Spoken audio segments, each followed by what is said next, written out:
सोनिया खान। नाजरीन, आज हम आपको एक दिलखराश वाक़या से आगाह करेंगे जिसमें महकमा पुलिस के कुछ काली भेड़ें शामिल हैं। एक ऐसा वाक़या जिसने एक पूरी फैमिली को बर्बाद कर दिया। कांस्टेबल मियां खालिद नामी इस शख्स को ऑन द ड्यूटी अरेस्ट किया जाता है, ज़हनी टॉर्चर किया जाता है और इस कदर टॉर्चर किया जाता है कि हार्ट अटैक से उनकी डेथ हो जाती है। इंतकाल के बाद उन पर एक ऐसा मुकदमा दर्ज कर दिया जाता है जिसमें कितनी रियलिटी है ये आगे के प्रोग्राम में आप जानेंगे।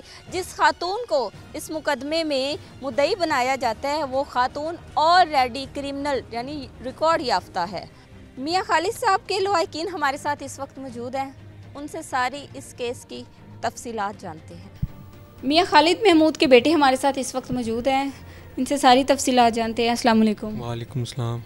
बड़ा अफसोस है हमें आपके वालिद साहब का, हम आपसे इज़हार अफसोस करते हैं।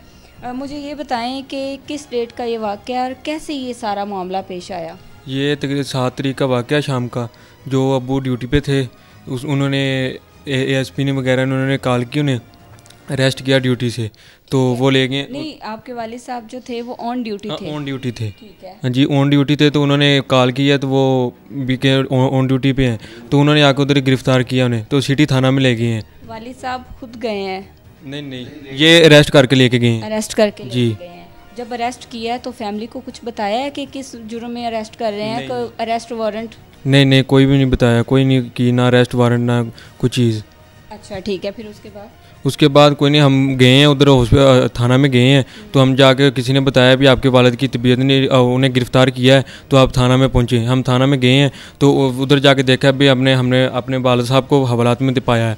तो हमने एसएचओ को जाके पूछा भी क्या मसला, क्या मामला है, तो उन्होंने कहा है भी उन्होंने पास नहीं जाने दिया, धक्के मारे हमें, बाहर निकाल दिया। आपकी मुलाकात नहीं करने नहीं दी। हाँ जी, तो फिर उन्होंने धक्के मारे हैं। तो फिर उसके बाद हम क्या मौक़िफ़ दिया था? धक्के मार रहे हैं, क्या कहा? मिलने नहीं देंगे, क्या वजह? वो कहते हैं मिलने नहीं देना है। मिलने नहीं देना, जी। ठीक है। तो उसके बाद फिर हम बताया, सारे शोर भी डाला, 1122 रेस्क्यू वाले भी आ गए हैं, उन्होंने बताया भी है भी इनकी तबीयत नाजुक सूरत हाल है, तो इन्हें ना हॉस्पिटल मुंतकिल किया जाए। अच्छा, वालिद साहब जो हैं वो पहले किसी किस्म के आर्जा में मुब्तला थे? नहीं, पहले बिल्कुल ठीक थे, सेहतमंद थे। जी बिल्कुल। कितनी उम्र होगी वालिद साहब की? ये तकरीबन 58 या 57। 50 प्लस? हाँ, 55 प्लस। हाँ जी। तो कोई बीमारी नहीं थी ऐसी? नहीं, कोई बीमारी नहीं थी। मतलब वो टेंशन से ही उनकी तबीयत? हाँ जी बिल्कुल। ठीक है। फिर उसके बाद वो अपना उन्होंने थ्रेड मेल किया है उन्हें भी, एएसपी एसएचओ एएसपी, उन्होंने हमने बोला भी है एसएचओ को भी हमारे वालिद की तबीयत नहीं ठीक है तो उन्हें हॉस्पिटल लेके जाएं। तो वो कहते हैं मैं एएसपी से ना बात करके फिर आपको बताता हूँ। वो ऊपर गए हैं तो एएसपी साबरा से उन्होंने बोला, उन्होंने कहा भी नहीं ये तो हट्टे कट्टे हैं, इन्हें ये तो मकतूल कर रहे हैं, ड्रामे कर रहे हैं, इनके कुछ भी नहीं है जी। तो उसके बाद वो तकरीबन तबीयत ज़्यादा ख़राब हो गई है, तो तकरीबन 9:30 8 बजे फिर उन्होंने रेस्क्यू वाले आए हैं, तो उन्होंने 8 बजे 8:30 रात का टाइम? हाँ सर, रात का टाइम, ठीक है। 8 बजे। तो उसके बाद फिर उन्होंने अपना ट्रीटमेंट किया, रेस्क्यू किया, तो तकरीबन अब्बू की डेथ 9:25 पे अब्बू की डेथ हो गई थी। तो इन्होंने FIR वगैरह बाद में दिया 11 बजे। मुझे ये बताएं, जब डेथ हो गई थी तो फिर आपको कॉल मसूल हुई है कि डेथ हो गई, फ़ौरन इत्तला कर दी थी? कुछ भी नहीं हुआ। हम फिर गए चले घर, फिर सुबह आए हैं, तकरीबन आके देखा है तो हमें वालिद साहब की। ठीक है। अच्छा, आप उनके भांजे हैं? भतीजे हैं आप? अच्छा, आप मुझे इस केस की, वो बेटा है, ज़ाहिर सी बात है, उनकी एक तो उनके वालिद साहब की डेथ हो गई, फिर उसी तकलीफ़ से उनकी वालदा, इनकी दादी की भी डेथ हो गई, तो वो ज़ाहिर सी बात है इस वक्त उनकी कंडीशन जो है ना वो मैं समझ सकती हूँ। मेरे सवालात को वो किस तरह से, क्योंकि वो अपनी एक तकलीफ़ में है। मुझे ये बताएं कि FIR क्यों की, FIR में क्या मौक़िफ़ इख्तियार किया, किस तरह से ये सारा मामला? असल मैडम ये इशू ये हुआ है इनका, जो हमारे अंकल थे रिटायरमेंट के करीब थे, ठीक है। तो सबसे पहले इन्होंने उनको ब्लैकमेल करने के लिए कि रिटायरमेंट आने वाली है, उनसे पैसे हथियाने के लिए उन्हें अरेस्ट किया है। वो ऑन ड्यूटी थे, गुरुद्वारा तंबू साहब के बाहर ऑन ड्यूटी थे, वहाँ से अरेस्ट किया है। ये SHO मुज़र हुसैन। कितनी रकम होगी? क्या इंसानी जान की कीमत से ज़्यादा थी? कितनी रकम होगी ऑलमोस्ट? ये जो दरिंदा सिफ्त लोग होते हैं जिनका काम ये होता है कि ब्लैकमेल करके, हरासा करके और एक सारे ग्रोह को साथ मिलके इन सब ने अपने अपने हिस्से लेने होते हैं, कि ये बस ब्लैकमेल करके अपने पैसे 2, 4, 10 लाख के लिए आपके चचा को पहले ब्लैकमेल कर रहे थे, कोई डिमांड कर रहे थे? जी, इस बारे हमें उन्होंने कुछ नहीं बताया। अगर वो किसी किस्म की कोई डिमांड कर रहे होते या ब्लैकमेल कर रहे होते या पहले कोई एप्लीकेशन होती, इंक्वायरी होती, वो हमारे साथ ज़रूर शेयर करते। मैं उनका भतीजा हूँ, ये उनके बेटे हैं, हम सब उनके साथ बहुत ज़्यादा फ्रैंकनेस हमारी उनके साथ, लेकिन उन्होंने हमारे साथ कोई इस तरह की कोई कभी भी बात शेयर नहीं की कि मेरे ख़िलाफ़ कोई एप्लीकेशन है। उनकी 55 साल उम्र हो गई है, 56 साल, कितनी थी? तो 35 से 38 ईयर उनकी सर्विस है। आज तक उनके ख़िलाफ़ सिंगल एप्लीकेशन भी नहीं है महकमे में। अच्छा, मुझे ये बताएं कि डेथ हो गई है, ठीक है, रेस्क्यू को उन्होंने फ़ौरन बुलाया, लेट बुलाया, रेस्क्यू करने दिया? जिस तरह मेरे भाई ने बताया ना कि ये थाने गए हैं, जब उनकी इतला हुई है कि वालिद साहब थाने में, आपके वालिद साहब थाने में हैं, तो ये थाने गए हैं, इन्होंने जाके रिक्वेस्ट की है कि वालिद साहब की तबीयत बहुत ख़राब है, तो इनको शिफ्ट करें DHQ में। उन्होंने कहा कि हमने रेस्क्यू को बुलाया है, जो SHO मज़हर हुसैन है उसने बोला है कि हमने रेस्क्यू को बुलाया है, वो रेस्क्यू करते हैं, फ़र्स्ट एड देते हैं। रेस्क्यू वाले आए हैं, उन्होंने भी आके बोला है कि इनके जनाब वोमिटिंग हो रही है, हाइपोटेंशिया है, हाइपोग्लाइसेमिया है, इनका जो मतलब BP शूट कर चुका है, शुगर लेवल बढ़ चुका है, ठीक है, इनको अभी के अभी रेफ़र करने की ज़रूरत है DHQ में। ठीक है, तो फिर रेफ़र किया? SHO ने जो ASP साबरा उसका दफ्तर भी सदर थाना के सिटी थाना के अंदर ही है, सॉरी, उसका दफ्तर भी सिटी थाना के अंदर ही है। SHO ने उसके साथ जाकर मशवरा किया है, मशवरा करके आके हमें बताया है, उसने हम रिफ्यूज़ किया है कि मैं शिफ्ट नहीं कर रहा। SHO मज़हर हुसैन, अच्छा, उसने रिफ्यूज़ किया शिफ्ट करने से। उसके बाद SHO साहब ने मना किया था? SHO साहब ने मना किया था। उसके बाद ये आपको किसने कहा? रेस्क्यू वालों ने कहा? ये मैं डिटेल देता हूँ आपको उसकी। उसके बाद हम खुद गए हैं, ये अमार भाई और उमर भाई मेरे वालिद साहब खुद गए हैं ASP साहब के पास, उनसे जाकर रिक्वेस्ट की है कि काइंडली हमारा मरीज़ पैनिक है, बहुत ज़्यादा उनकी तबीयत ख़राब है, आप उनको रेफ़र करें। उन्होंने कोई रिस्पॉन्स नहीं किया। जब रेस्क्यू वाले ने भी उनसे बात की है, रेस्क्यू वालों ने फिर खुद बात की है? जी, रेस्क्यू वाले ने खुद कहा है कि शिफ्ट करें, तो SHO ने रिफ्यूज़ किया है। और ये उसकी रिपोर्ट है रेस्क्यू की, फर्स्ट है। रेस्क्यू वालों ने इस पे लिखा हुआ है? रेस्क्यू वाले ने इसके ऊपर provide first aid and set for shifting the patient to hospital but on the duty SHO was not willing and refused. ठीक है, क्लियर लिखा हुआ है कि ऑन ड्यूटी SHO ने रिफ्यूज़ किया है इनको, ठीक है, हॉस्पिटल रेफर शिफ्ट करने से। मुझे ये बताएं, डेथ हो गई, उसके बाद उन पे FIR किस चीज़ की काटी गई है? ये देखें, ये हमारे पास एक बहुत बड़ा सबूत है, उनको यूनिफॉर्म की हालत में ऑन ड्यूटी थे, तो ये हवालात में रखा हुआ है, ये हमारे पास बहुत बड़ा सबूत है उनका। उनके ऊपर एलिगेशन कोई भी नहीं था, उनको सिर्फ़ और सिर्फ ये जो एक बुशरा बीबी नामी ख़तून थी उसका SHO के साथ, और ये शराफत ASI है, और उसके बाद सरवर है सब इंस्पेक्टर साबरा अयूब जो ASP है, इन सब के साथ उसका गिरोह मतलब पूरी तालमेल बनी हुई है। ठीक है, ये पूरा गिरोह है, लोगों को ब्लैकमेल करते हैं, हनी ट्रैप टाइप के ये मामले करते हैं, हनी ट्रैप करते हैं। असल में ये रिटायरमेंट के करीब थे, इनको पता था कि इस बेचारे को 50-60 लाख सारी उम्र के बाद मिलना है।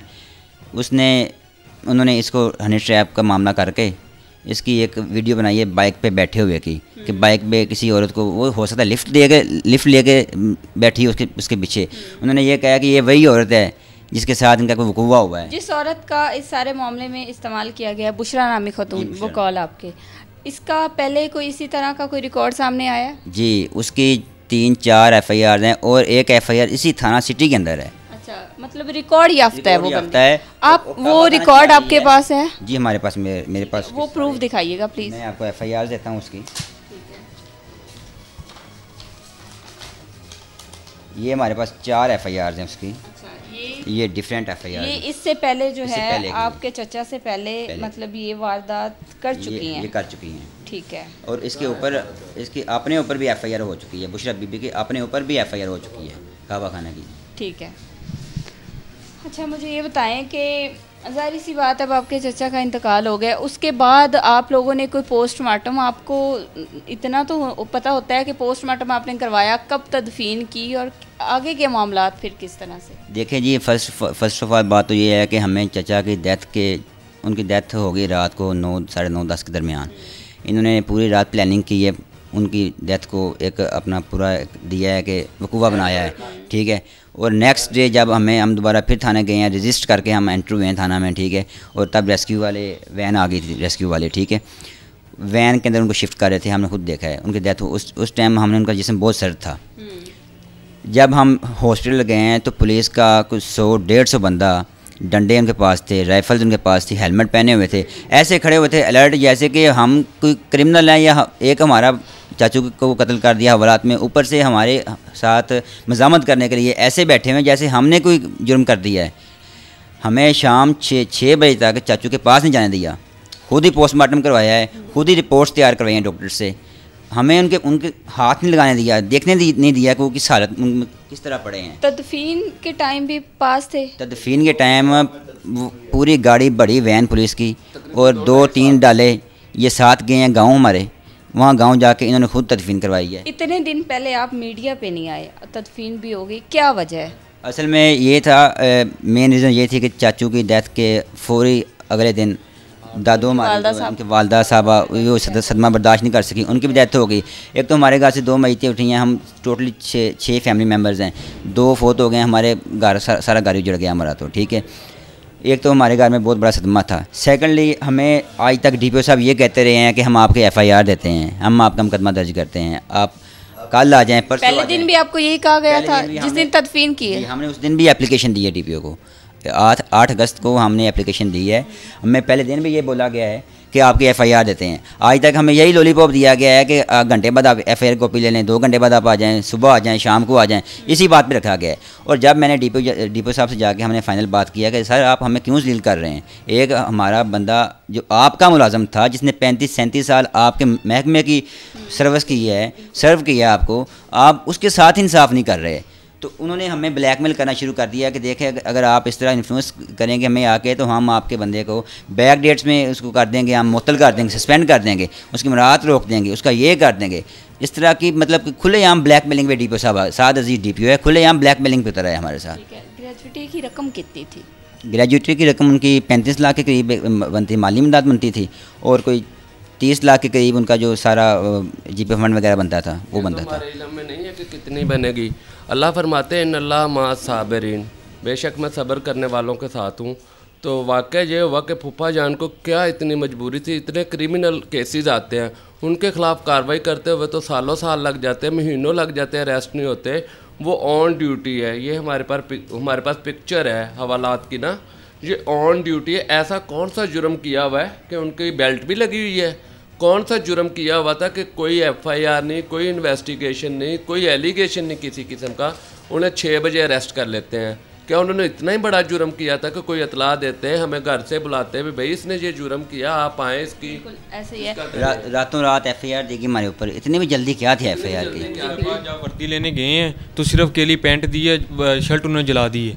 वो जो पैंट मिली है हमें, वो जो पैंट मिली है वो सारी वॉमिटिंग से भरी हुई है, और जो शर्ट थी वो इन्होंने खाकरूब को दे के भेजा कि जाओ बाहर जाके जला के आओ। तो खाकरूब ने हमें खुद बताया कि शर्ट मुझे दी गई है, तो पैंट जो है हमें मसूल होगी। और इन्होंने सबसे बड़ी ज़्यादती क्या की है, जब उनकी डेथ हो जाती है उसके बाद ये हवाला आती है, कहते हैं कि हमने मुहर्रर के कपड़े पहनाए हैं, जो कि ये शो कर रही है, ये पिक्चर शो आउट हो रही है रेस्क्यू की बनाए, ये हमारे सामने है। तो इन्होंने हवाला आती है कि शलवार लेके उन्हें पहनवाई और हमें ड्रामा रचाया कि हमने सारा कुछ ये किया वो किया। ये तो शुक्र है रेस्क्यू की रिपोर्ट हमारे पास उसके बाद आ गई। हमारे साथ एक जुल्म हुआ तो हम उसकी दास्तान बयान करें ना। हमारे साथ तो जुल्म पे जुल्म किए हैं।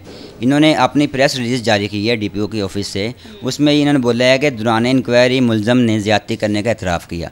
देखें किसके सामने एतराफ़ किया, इन्होंने रातों रात FIR 11 बजे दी है और उसने एतराफ़ भी कर लिया है। किसके सामने एतराफ़ किया है कि मतलब उसके फौत होने के बाद, डेथ होने के बाद FIR दे रहे हैं। ये देखिए मेरे पास इनकी पुलिस तर्जमान पुलिस ननकाना है, इनकी 3 डिफरेंट रिपोर्ट्स हैं। एक ही केस को लेके एक ही दिन में एक केस को लेके एक दिन में 3 रिपोर्ट्स हैं। एक रिपोर्ट में मुझे ये कहते हैं कि कांस्टेबल मियाँ खालिद महमूद ने खुदकुशी कर ली ज़राए के मुताबिक। दूसरे ये तर्जमान पुलिस ननकाना कहता है कि थाना सिटी ननकाना साहब में गिरफ्तार पुलिस कांस्टेबल दिल का दौरा पड़ने से उनकी वफात हो गई, मौत वाक़या हो गई। ठीक है। और तीसरी प्रेस रिलीज़ में कहते हैं कि वो मुतवफ़ी ने दौरान इंक्वायरी मुलज़म ने ज़्यादती करने का इतराफ़ भी कर लिया। इतनी फास्ट इंक्वायरी इनकी, अगर इतनी ही फास्ट इंक्वायरी थी तो वो जो रिकॉर्ड होल्डर और वो है पेशावर औरत है, उसकी मतलब कि बगैर इंक्वायरी के FIR दे रहे हैं। इतना फास्ट सिस्टम ये पुलिस कांस्टेबल की बारी करना था इन्होंने। बाकी साहब को इंसाफ देने के वक्त इनको याद नहीं आता, बाकी 6-6 महीने FIR लटकाते हैं ये। DPO साहब ये कहते हैं, DPO साहब ने रेस्क्यू 112 के दफ्तर भिजवाया अपना नुमाइंदा कि किसी किस्म की रिपोर्ट जो है लवाहिकीन को इशू नहीं करनी।